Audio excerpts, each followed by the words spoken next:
Y a Gabriela Panchana, comunicadora política.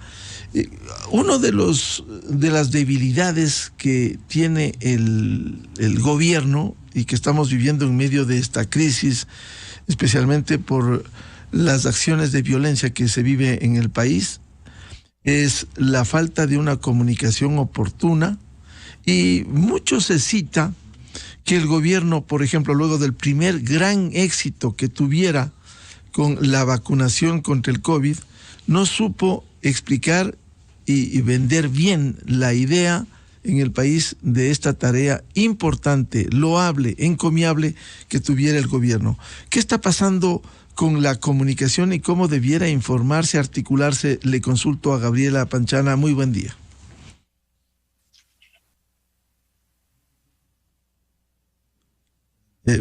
Por favor, el audio, Gabriela.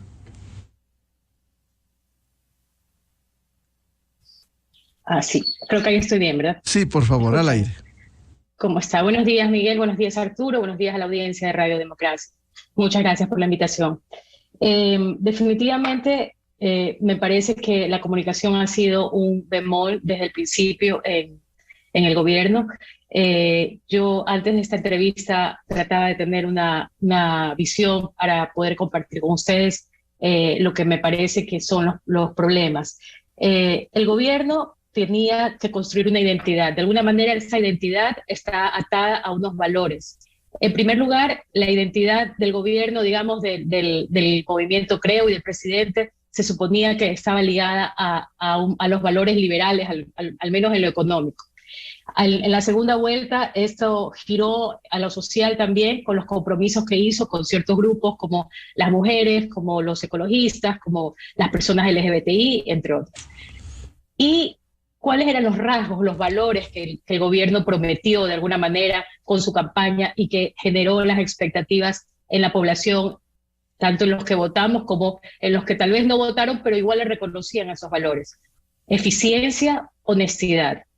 Y me parece que esos dos valores se cumplieron a cabalidad en la vacunación. El gobierno fue efectivamente muy eficiente, fue honesta en la manera en la que ejerció la vacunación masiva y cumplió con un compromiso. Digamos que el tercer valor es ese, es el valor de la palabra, que es el valor más importante de un político.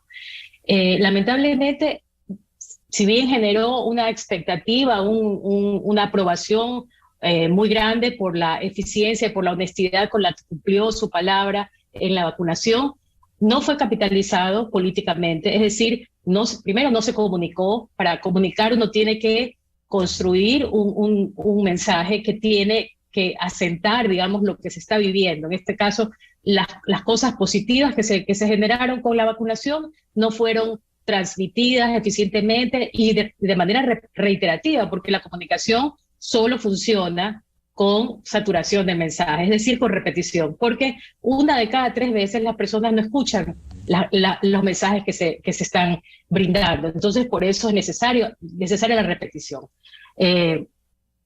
No fue capitalizado ni comunicacionalmente ni políticamente, y si hubiera sido capitalizado, podría haber avanzado en un rumbo que creo que era el que esperábamos quienes votamos por él también, por ellos también. Es decir, el rumbo del cambio, porque aparte de estos valores que he mencionado, el de la honestidad, el de la eficiencia, el del compromiso con lo que prometió, está el cambio, porque votamos por alguien que representaba el cambio de todo lo que habíamos vivido en los últimos 14 años. Entonces, de ahí en adelante, me parece que ha ido, en vez de tener un rumbo, ha habido tumbos y ha habido simplemente una comunicación reactiva. Y creo que ese ha sido parte del problema. Si ellos hubieran marcado un rumbo y nos hubieran de alguna manera llevado de la mano hacia el siguiente paso, que seguramente, creo yo, tendría que haber tenido que pasar por una consulta popular que le hubiera dado al gobierno la legitimidad para generar reformas tal vez políticas en la medida de lo posible, en la medida en la que la Constitución lo permite, podría haber avanzado más. Lamentablemente perdió esa oportunidad y no sé si la vaya a poder recuperar, la verdad. Y cayó en el juego de la confrontación, ¿no? Y esa confrontación desde una debilidad, porque hay que también reconocer no solamente las fortalezas que se tienen desde lo político, sino también las debilidades. Y Guillermo Lasso no es Rafael Correa, no es Jaime Nebot, en el sentido del manejo político. Y eso es algo que es obvio en la manera en la que confronta. Él no tiene esa digamos, esa articulación para generar esa confrontación y salir fortalecido. Al contrario, se desfigura porque él, digamos, la imagen que tenía o que había proyectado durante todos estos años era la imagen de un caballero, era la imagen de una persona respetuosa, cortés, cordial, y de repente lo vemos entrando en populismo o en groserías que dejan mucho que desear y que más bien generan esta desfiguración de quién creíamos que era la persona que llegaba al poder y quién comienza a hacer que yo creo que realmente son traspiés, y que son traspiés porque no está siguiendo un guión. Y no está siguiendo un guión porque no hay una estrategia. Y ese creo que es el problema. ¿Usted cree, Gabriela, que no hay una estrategia comunicacional? Usted ha citado las primeras acciones del gobierno, como fue antes, como ha sido el inicio de la administración, y ahora abocados en medio de una suerte de incertidumbre por estos niveles de violencia. ¿Cómo debiera enfocarse la comunicación para que haya una conciencia de lo que realmente estamos viviendo hoy? En el tema de seguridad, el gobierno nos ha dicho de manera también reiterada, a ver, uno de los problemas del discurso del gobierno es que no tiene profundidad. Es decir, peca de simplista, peca de hasta cierto punto de frívolo, la manera en la que nos quieren justificar las cosas. Entonces, ante la inseguridad, ante las muertes violentas, ante las masacres, ¿qué es lo que el gobierno ha dicho? Ha dicho, bueno, es que esto no pasaba antes, porque antes había un pacto con la mafia y ahora no hay ese pacto y entonces la mafia reacciona de esta manera. Prueba de que ya no hay ese pacto es que hay muchas más incautaciones de droga. Ese, digamos, enunciado, esa declaración es demasiado simplista y es problemática, porque lo que le genera a las personas que escuchamos eso es confusión y miedo. Confusión porque casi que nos hace pensar, a lo mejor estábamos mejor imagínense, a lo mejor estábamos mejor cuando había pacto con la mafia, lo cual es absurdo. Y si estábamos mejor antes y ahora estamos peor porque ahora se está combatiendo a la mafia, ¿significa esto que de ahora en adelante lo único que vamos a esperar es que haya más violencia, más muertes, más inseguridad? Entonces es algo terrible. Es terrible que simplemente se responda, que no se piense un poco más en cómo abordar estos temas que son complejos y graves. Entonces me parece que, por ejemplo, en el tema de la inseguridad, yo estoy de acuerdo, que me parece que es obvio que sí había antes un pacto, un acuerdo con las mafias, pero no, eso de ahí no solamente que aparentaba haber menos violencia, había toda una serie de problemas que tendrían que ser expuestos por el gobierno de una manera de pedagogía política para que comprendamos lo mal que estábamos y a dónde nos han traído. Porque ese acuerdo con las mafias o con la narcodelincuencia hizo que generaciones de chiquillos y de chiquillas, de niños y de niñas, se perdieran en manos del microtráfico. Lo que hizo ese acuerdo con la mafia es que niñas se prostituyeran para poder comprar la droga y que niños se volvieran sicarios para poder servir, digamos, a las mafias que les proveía de droga. Entonces, pero eso no se dice. Y eso no es lo único que se puede decir, digamos, hay muchas más cosas en las que se puede ahondar y justificar y explicar lo grave y lo peligroso que era estar en un pacto con las mafias. No solamente decir, antes como había un pacto no había violencia, porque entonces casi que nos hace añorar haber estado en pacto con la mafia. Entonces es de un simplismo, de un reduccionismo que no se puede, digamos. Lo que genera es confusión, miedo, incertidumbre, y con eso no se puede. La única manera en la que podemos enfrentar los problemas más graves del Ecuador y la razón por la que elegimos a Guillermo Lasso fue para que generara un rumbo Y ese rumbo tiene que estar acompañado por la sociedad, tiene que estar acompañado por la gente, por la ciudadanía, que fue lo que pasó en la segunda vuelta. Pero para eso tiene que haber un rumbo, para eso tiene que haber un liderazgo. Y el liderazgo se construye con coherencia, con credibilidad, con comunicación, con identidad. Pero no puedo salir yo a decir una cosa y actuar de otra manera. No puedo ser yo mi peor enemigo, saboteándome a mí mismo en cada aparición, digamos, que hago. Y eso es porque todavía hay una estrategia de comunicación. Bienvenido al doctor Arturo Moscoso, politólogo académico. ¿Cómo mejorar, por un lado, la comunicación y por otro, enfrentar esta situación que estamos viviendo en los diferentes órdenes? Gabriela Panchana decía el momento tanto inicial del gobierno cuanto el de inseguridad que estamos viviendo hoy. ¿No cree, Arturo, que ha faltado una política más eficaz que permita generar confianza en medio de la inseguridad? Por ejemplo, el ciudadano común, y quiero consultarle eso, aquí se habló mucho el año pasado, desde el gobierno, la necesidad de los radares. Se instaló un radar para controlar al narcotráfico en Manabí, duró muy poco tiempo.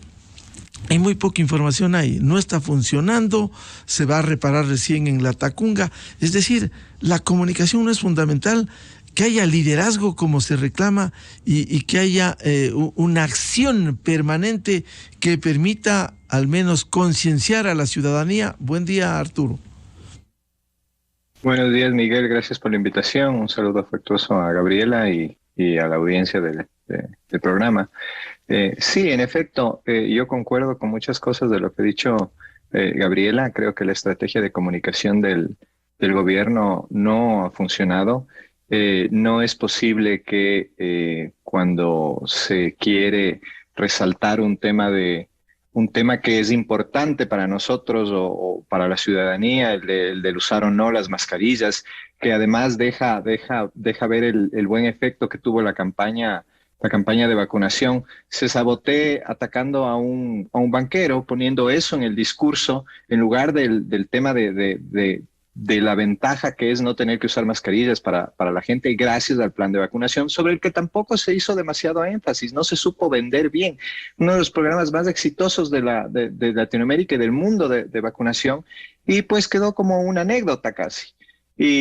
O cuando hablamos del tema de seguridad, del plan de seguridad que se ha implementado con los estados de excepción, se pone a hablar de huevos, ¿no? Entonces, no se entiende realmente esas contradicciones y esos disparos en el pie que se da en el gobierno cuando quiere comunicar algo, ¿no? Eso evidentemente es una falta de estrategia, no solo comunicacional, ¿no? Sí, creo que política también, ¿no? Y bueno, al principio podía ser justificable en la medida de que era un gobierno nuevo, con gente nueva, con gente que no había gobernado.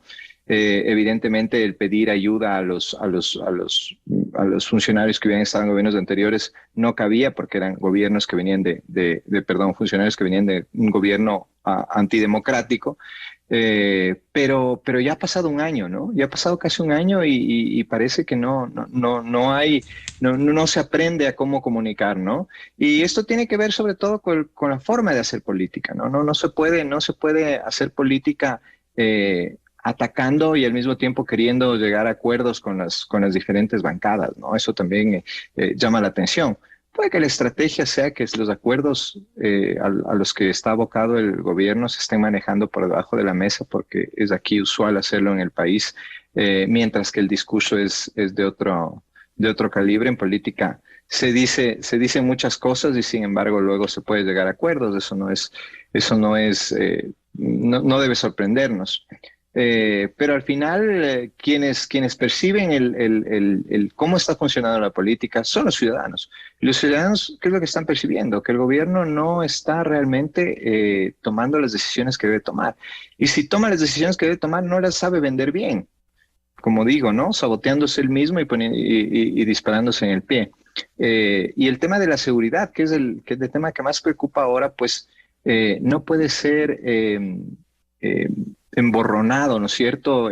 O las decisiones que toma el gobierno en cuanto a esto no pueden ser emborronadas por disputas personales del presidente, ¿no? Entonces, ahí hay una necesidad urgente de mejorar el tema de la comunicación, pero ya. O sea, dar un golpe de timón que debe incluir la comunicación, pero debe también incluir la forma de hacer política, ¿no?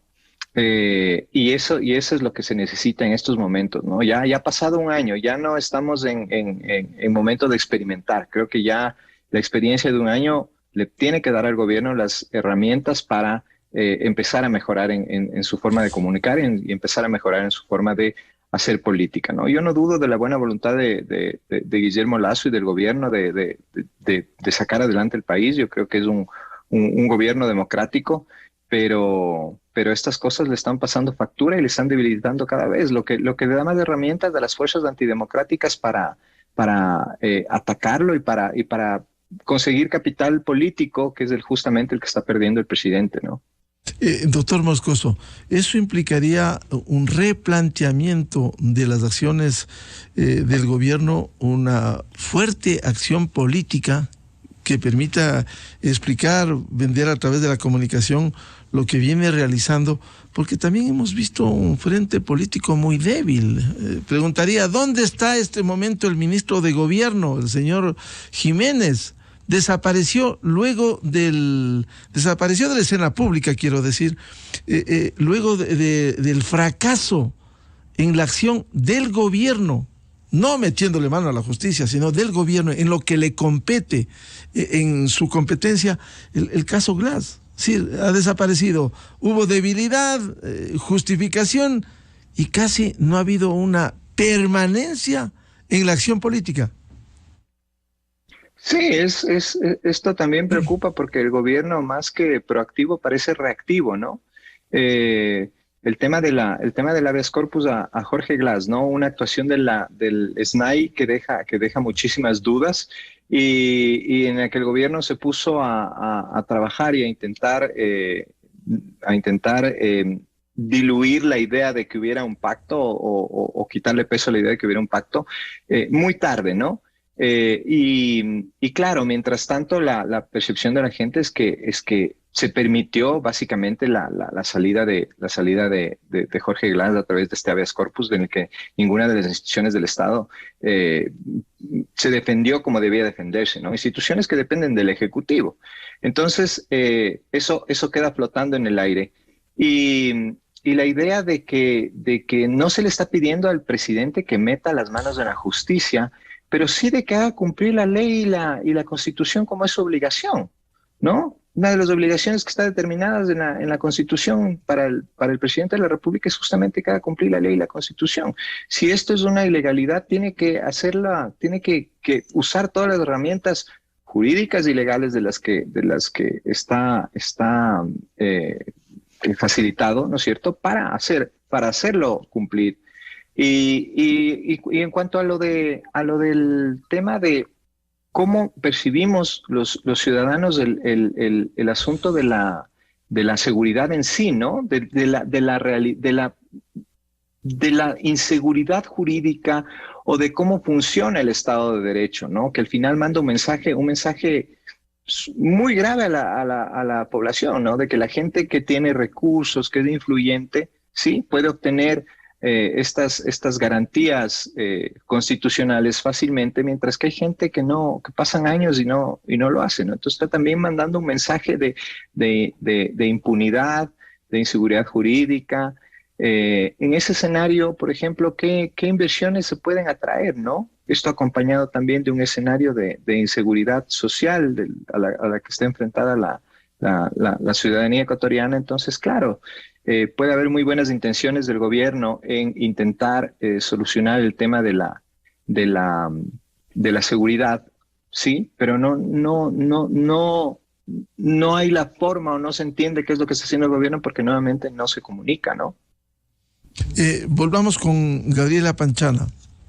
Con este entorno que estamos viviendo, con estos niveles de incertidumbre en lo político, de temor en materia de seguridad, ¿Cuáles debieran ser las acciones que acometa el gobierno? Va a cumplir un año este 24 de mayo y quedan muchos temas pendientes, más allá del cumplimiento de las promesas, que es otra cosa, pero sí de las políticas que debieran emanar del gobierno y que debieran concienciar, explicar a la ciudadanía.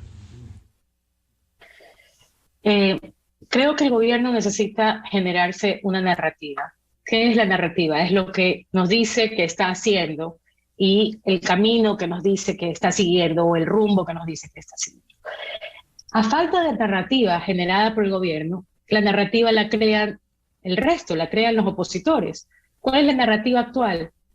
La narrativa actual es que el gobierno ha sido muy eficiente, muy cumplidor con las expectativas del FMI y de los acreedores, reduciendo el déficit, por ejemplo, y todo lo que tiene que ver con la macroeconomía, pero ha descuidado, o esto lo ha hecho con el sacrificio de los servicios públicos esenciales de la gente, en temas de hospitales, de medicinas, en temas inclusive de las cuestiones más básicas que las personas necesitan del gobierno, como sacar una cédula o sacar un pasaporte.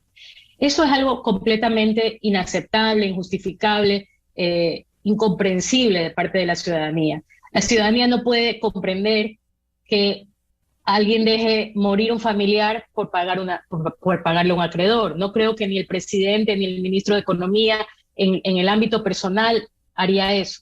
Sin embargo, a nivel político y a nivel del Estado, están haciendo eso, están dejando que la gente sufra la ineficiencia del gobierno y la falta de inversión pública por estar muy, digamos, cumplidores con los acreedores. Entonces, esa es la narrativa que se está construyendo porque en los hechos eso es lo que la gente está percibiendo.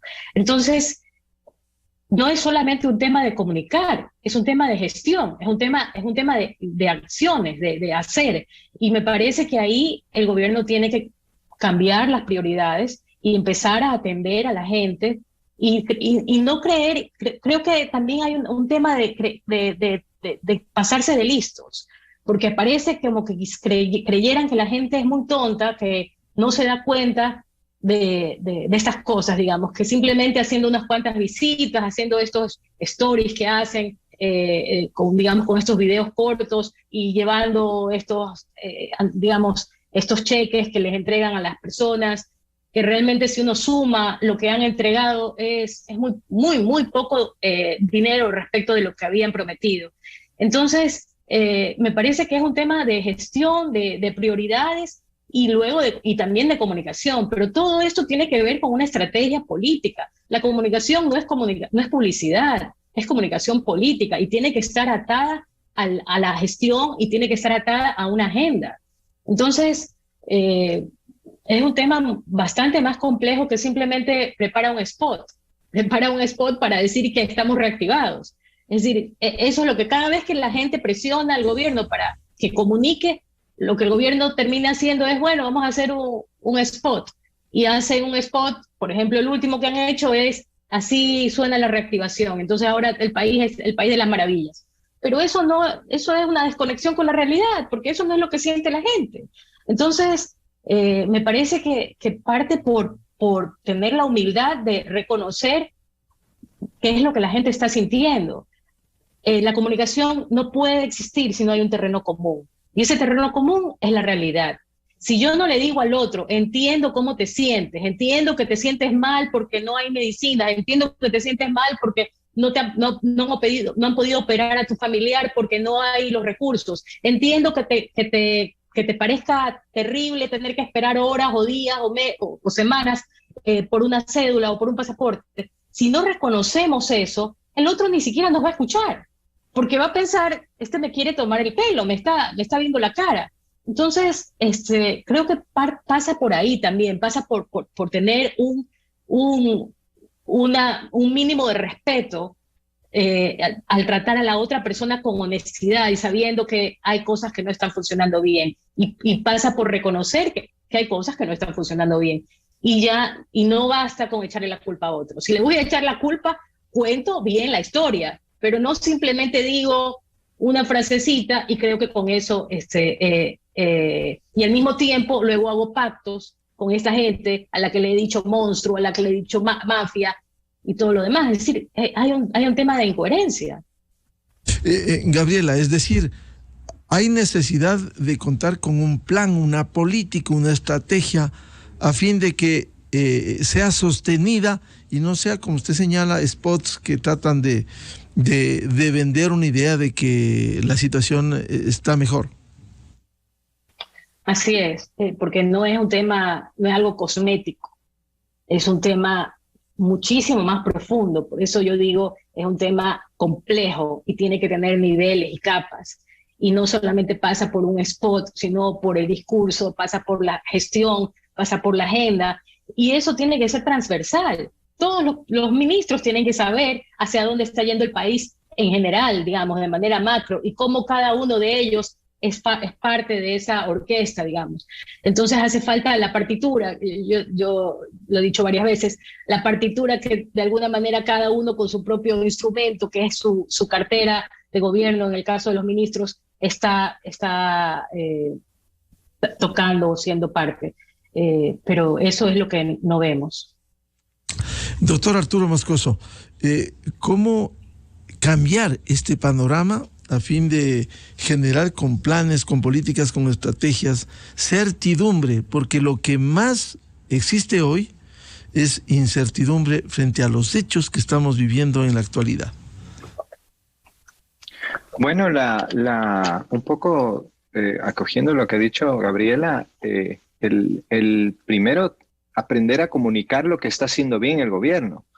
Yo no creo que todo lo que está haciendo el gobierno lo esté haciendo mal, y eso es evidente, ¿no? Es lo mismo lo que ha dicho Gabriela con relación a los cumplimientos con el FMI después del desastre financiero que nos dejaron los 14 años anteriores, pues es algo loable y es algo de resaltar, ¿no? Evidentemente, eso nos va a ayudar en el tema de la deuda con los multilaterales y en general con la deuda externa.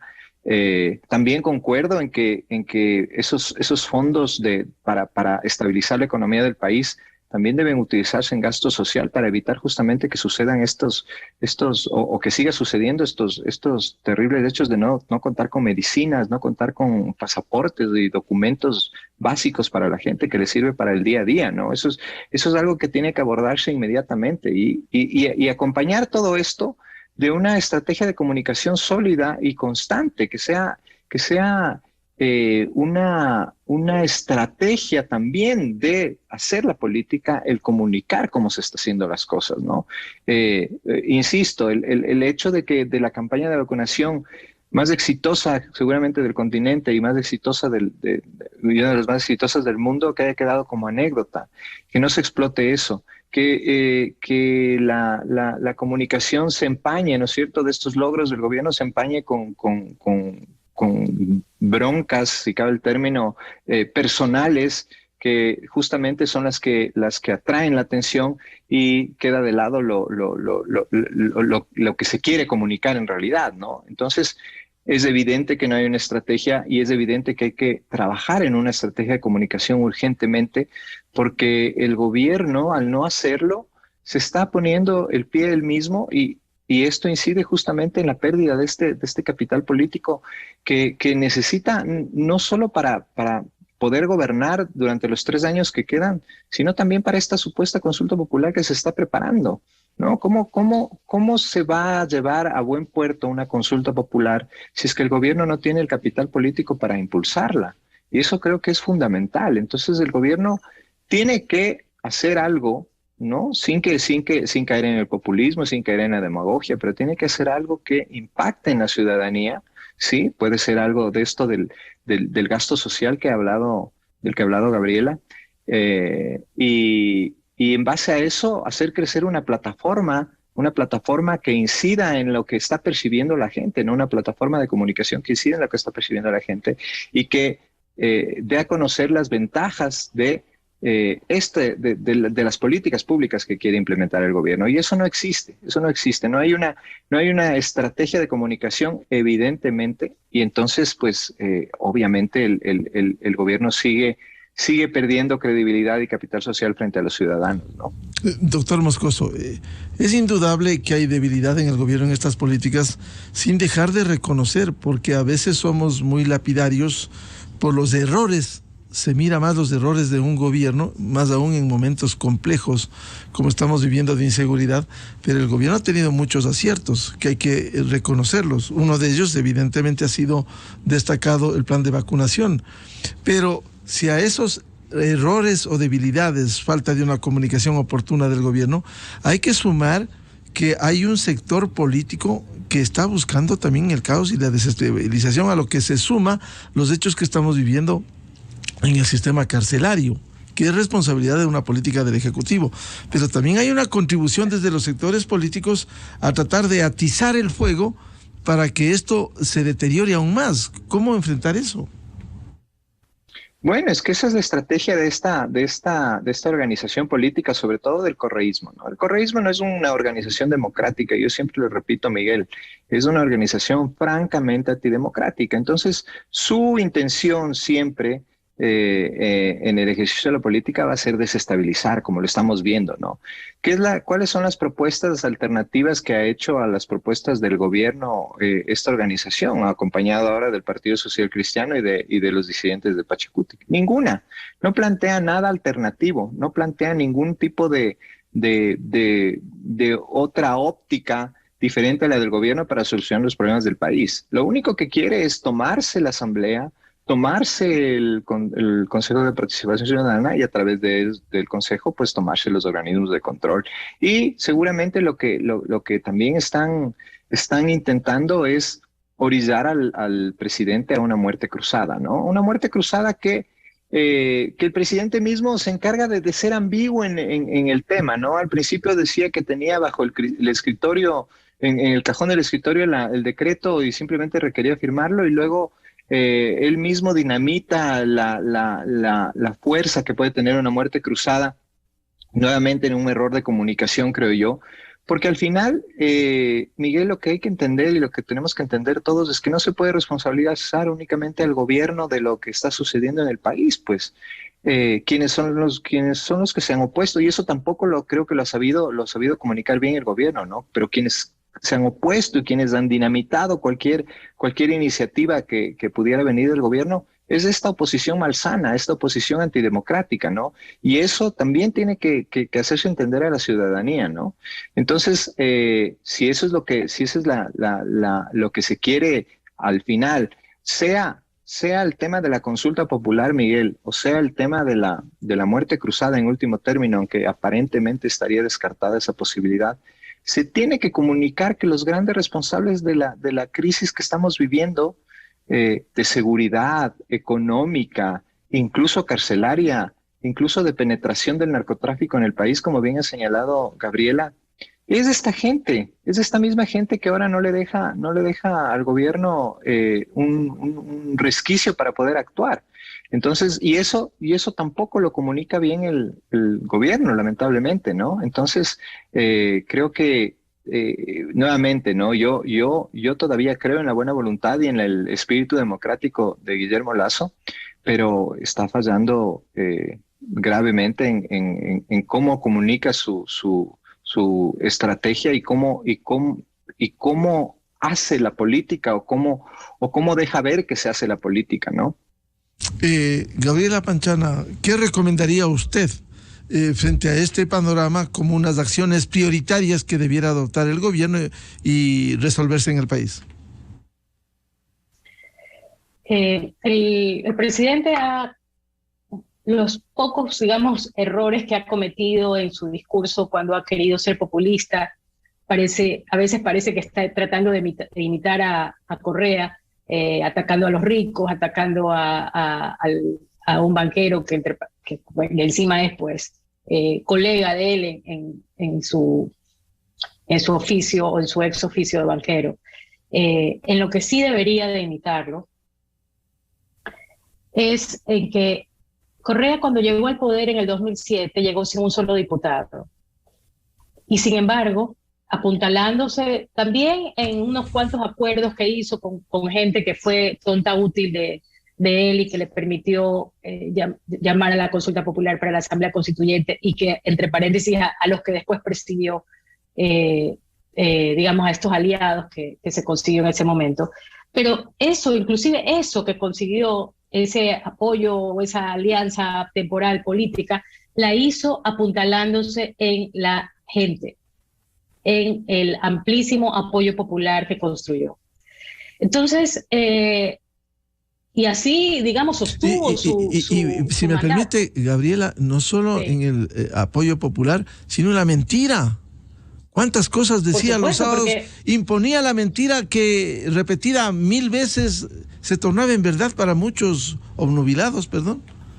Así es, generó un estado de propaganda, digamos, fue todo un proceso, pero al inicio, cuando todavía no tenía los medios que le confiscó a la familia Isaías, cuando todavía no había generado la ley Mordaza, que recién fue en el 2013, digamos, estamos hablando que en el 2007 él se apuntaló en la gente, en la conexión que generó con una gran mayoría, digamos, de gente.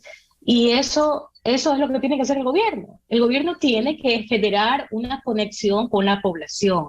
Es la población la que lo ha llevado al poder y lo ha llevado con un mandato de cambio, con un mandato de hacer las cosas diferentes, no de caer en lo mismo, ni en el discurso, ni en los pactos, ni en la inoperancia, digamos. No puede ser que un gobierno que llega con las credenciales de eficiencia, de saber administrar el dinero de otros, porque un banquero administra el dinero de otros y de haberlo hecho de manera exitosa, de manera honesta, porque nadie le puede negar eso a Guillermo Lasso.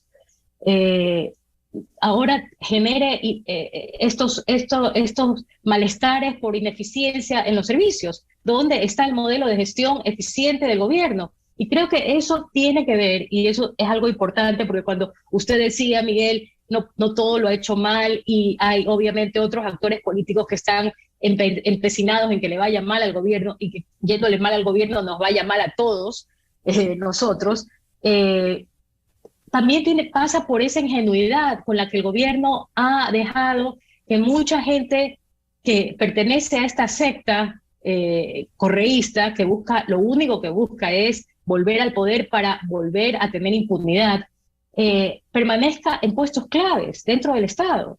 Entonces, tal vez no solamente es la falta de recursos o de la exagerada austeridad que ha tenido el gobierno en los servicios públicos, sino también un sabotaje o un boicot por parte de mucha gente que dejó, porque él dijo, yo soy el presidente de todos, y está perfecto que sea el presidente de todos, pero tiene que tener los ojos abiertos y saber a lo que se estaba enfrentando. Digamos, la hazaña que conseguimos haciendo posible que llegara Guillermo Lasso, o que llegara una persona completamente diferente a los últimos 14 años, tenía que ser valorada y saber que esto no iba a ser fácil, que iba a tener muchísimos obstáculos, muchísimas trampas. Entonces, creer que dejando a mucha gente en puestos clave no iban a generar un boicot o un sabotaje que le iba que iba a perjudicar a los servicios, a su manera de conectarse o de lidiar con la gente, es de una ingenuidad que ya a estas alturas ya debería de estar despertando, ¿no? Entonces, me parece que tiene que hacer una conexión, un cable a tierra, que tiene que reconectarse con la gente y que tiene que comunicar. Pero para comunicar tiene que saber qué es lo que la gente está pensando. Y que la verdad no me parece tan difícil, no me parece que se necesite ni siquiera una gran investigación, porque es evidente, digamos, se escucha, digamos, la conversación de las personas está en relación a lo que sentimos desde el punto de vista de la inseguridad y desde el punto de vista de las ineficiencias en los servicios públicos, especialmente. Eso implicaría comunicar bien, con un plan sostenido que debiera haber sobre las acciones que cumple el gobierno. ¿Qué recomendaría a Arturo Moscoso? ¿Cuáles debieran ser las prioridades de este momento en el país? Bueno, la prioridad, creo yo, la más importante en este momento es atacar con más fuerza el tema de la inseguridad, ¿sí? Y comunicar qué es lo que se está haciendo con ese tema, ¿no? No sé, hay mucha ayuda extranjera dispuesta a servir al país. Hay fondos de la Unión Europea, hay fondos de los Estados Unidos, hay fondos de los multilaterales que son para seguridad. Se puede pedir asesoría a otros países que han podido a enfrentar este problema con éxito para ver cómo se puede enfrentar el tema aquí en el Ecuador, ¿no? Y nuevamente comunicar qué es lo que está haciendo y cómo se lo está haciendo. Y luego el tema de estas necesidades tan elementales que son las que más influyen en la percepción de la gente en cómo funciona su gobierno y en cómo funciona la democracia, ¿no? Que es el hecho de no poder adquirir medicinas, no poder sacar sus documentos, ¿sí? No poder salir a la calle nuevamente con el tema de seguridad sin miedo. Entonces, esos son los ejes principales en los que debe actuar el gobierno, ¿no? Y nuevamente todo esto acompañado de una estrategia de comunicación que permita ver a la ciudadanía qué es lo que se está haciendo y que lo que se está haciendo es positivo, ¿no? Ya el gobierno demostró que puede gestionar temas de política pública eficientemente con el tema de la vacunación. O sea, ya quedó demostrado, ¿no? Yo no creo que sea falta de capacidad de quienes están en el gobierno, pero creo que sí es falta de olfato político y de una estrategia de comunicación sólida, ¿no? Entonces creo que por ahí van los temas, Miguel, y también ponerse, si es que la Asamblea sigue en este bloqueo constante, ponerse a trabajar en el tema de la consulta popular ya seriamente y vender la consulta popular nuevamente a través de una estrategia de comunicación sólida, una estrategia de comunicación asertiva, la importancia de que esta consulta se apruebe, ¿no? Porque si el gobierno llega a plantear esta consulta y la llega a perder, va a ser un clavo más al ataúd del gobierno, ¿no? Entonces creo que hay que pensar en eso también. Bien, muchas gracias por el aporte a este análisis sobre la situación que estamos viviendo y de manera especial la parte comunicacional a Gabriela Panchana y al doctor Arturo Moscoso a través de la revista de Opinión Democracia. Muchas gracias por su participación. Muy amable, Gabriela y Arturo. Muchas gracias. Gracias, Miguel. Hasta luego. Muy amable. Chao. 7:21 minutos en el territorio continental ecuatoriano, buscando la verdad en la revista de Opinión Democracia. Vamos a una pausa publicitaria y ya volvemos con un panel sobre la situación de inseguridad en el país. Invitados, el exsecretario de Seguridad, Convivencia y Justicia de Bogotá, doctor Hugo Acero, el arquitecto Fernando Carrión, experto en temas de seguridad, y el periodista e investigador Arturo Torres del portal digital Código Vidrio. Miguel Rivadeneira en la revista de Opinión Democracia. Inicio de espacio promocional y publicitario.